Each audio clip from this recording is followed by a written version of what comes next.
So what's going on, guys? DIY Dan here again, and this is another mechanical video. In this video, I'm going to be showing you how to replace the cabin air filter on a 2012 Porsche Panamera. This is going to be a step-by-step instructional guide, hopefully to help you save some money so you don't have to take it anywhere to do it, with helpful tips and easily made mistakes. So the cabin filter that I used in this vehicle, I actually got from AutoZone, and it was an STP cabin air filter. However, since we are Amazon affiliates, I will put the link to a Molly cabin air filter, which is an OEM equivalent for Porsche, in my description in case you want to get one of those coming. Now let's get to it. The cabin filter is located on the passenger side of the vehicle, basically underneath the glove box. So right here I'm just opening up the passenger door, moving the seat all the way to the back just to give me a little bit more room to work. Then there is a black paneling piece you will need to remove. In order to remove that panel, all you need to do is get your fingers above that panel on the side that's closest to the seat and carefully pull down in order to unsnap the clips that are holding it in place.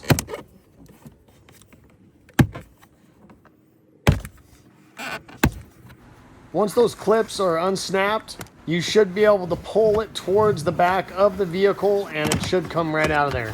Once that panel is out of the way, you will be able to see the cabin filter housing and the cover that is holding that cabin filter in place.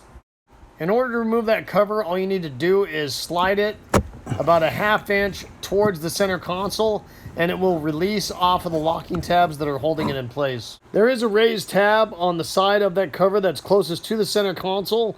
I found it easiest to get my thumb on the side of the filter housing and then use my index finger to pull over on that raised tab in order to drop the cover. Once the cover is off, the cabin filter should pretty much fall right out of the filter housing.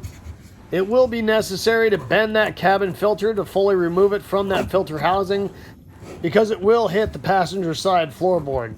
And here's a perfect example of why I like doing stuff myself instead of putting trust in other people. So you'll notice the direction of that filter as I pulled it out and the fact that it's kind of smushed on the corners. This cabin filter is a rectangle, not a square, and whoever installed it last installed it the wrong direction. The whole concept of a cabin air filter is to filter the air coming from the outside of the vehicle and keep things like pollen, dust, or exhaust fumes from getting into the interior of the vehicle. However, when it's installed incorrectly and it's allowed to bypass air, it is not performing the function that it is intended to do. Now, this was kind of a rarity, the fact that they had the right filter, they just shoved it in there the wrong direction. One thing I do commonly see that is installed incorrectly as well is the fact that there is an airflow direction on these filters. And I've seen it several times when removing old cabin air filters that people have installed these with the arrows going the wrong direction. So right here I've got the new cabin air filter and I'm pushing it up into place.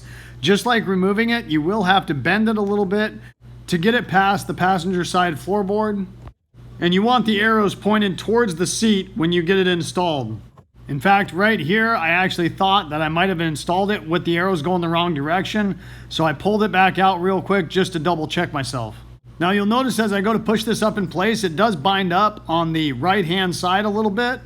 However, once you get past that little spot, it moves up and down freely in the housing, letting you know that you are installed correctly. Once the filter is in place with the arrows going the right direction, all you got to do is go ahead and snap the cover back into place. I ended up just using the cover in order to lift up the cabin air filter so I could snap the cover into place. You'll notice the cover has a rounded area on the tabs that hold it in place and a flat side. Those tabs on the cover slide into slotted areas on the filter housing to hold it in place. So right here's a little closer view of installing that cover. You'll notice I offset it to the left-hand side a little bit, pushed it up into place, and then those rounded edges of the tabs slide through the slotted areas in the housing to lock it in place. If the cover is installed properly, there should be no air gap between the cover and the filter housing, letting you know that you are secured properly. All that's left to do after that is go ahead and reinstall the panel, which just slides up into place at the front. Then the backside of that panel has raised tabs that line up with recessed areas right underneath the glove box to help line you up correctly. Once those are lined up correctly, the panel will snap into place with the clips that are on the panel. And that's all there is to it. Hopefully you guys enjoyed this video and it gave you some good information. If so, make sure you hit that like button and subscribe to my channel if you haven't already. I'd really appreciate it. The whole concept of my channel is to give you guys the most information in the least amount of time as possible so I don't waste your time. And I hope to see you next time. Have a good one. Later.